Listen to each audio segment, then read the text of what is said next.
Yes, Xu Dezhi with China Central Television. About a week ago, the British Prime Minister Starmer, according to report, accused Russia of disrupting food supplies to Gaza because it stepped up with its attacks on Ukrainian ports. I just want to ask two experts, how much does this the Ukrainian crisis affect the food situation in Gaza? In what extent? And there's also reports that WFP vessels has been delayed because of Russia's military action in Black Sea. Is that true? Thank you. So, for me, I mean, what is really important is that you have to realize that Russia and Ukraine, they're major exporters of three major commodities, right? It's wheat, it's corn, it's sunflower oil. And we are talking about, almost 30% of global exports coming from this region, right? So whatever happens over there in terms of disruption to supply or disruption to production has an impact. And that impact is not only in one place, it is an impact all over the place. Why? Because also, if you look at the number of countries which are major exporters of these commodities, it's very small, okay?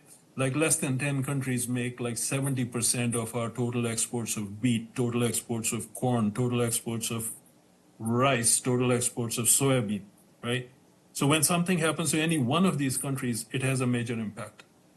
So imagine that if the infrastructure of a major exporter or producer of grain is being impacted, it will have immediate consequences, but more so it will have longer term consequences.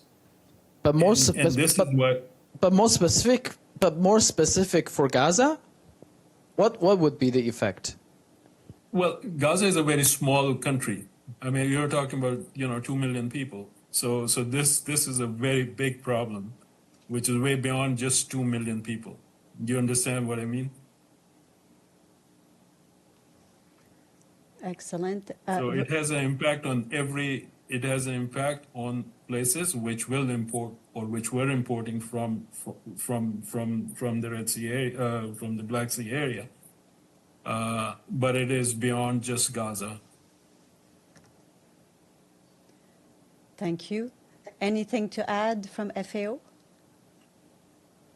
I mean, maybe just to say, as you have a chance to read the details in the report, you'll see the analysis that's provided around the different contexts. I mean, just to say that for Gaza in particular, if we look at what's happened to agricultural infrastructure, to productive assets since beginning of the conflict, October last year, there's been a huge impact on ability to locally produce food. So, for example, 68% of agricultural land in the Gaza Strip area has been directly impacted in terms of livestock and animals, a significant loss of life. All of this impacts, of course, the food security of people and is driving the numbers and the analysis that's presented in the report. So again, there's a reason why this is one of the hunger hotspots of very highest concern, as has been flagged in the report. But let me just have a follow-up. So what is the major problem now for Gaza food crisis? Is that the access problem or the supply problem? So it is access to people problem. It is an entry of humanitarian assistance, food, medicine, water, inadequate levels, so people can receive what they require. That is the problem. So it's not only it is not, in my belief, it is not external availability issue.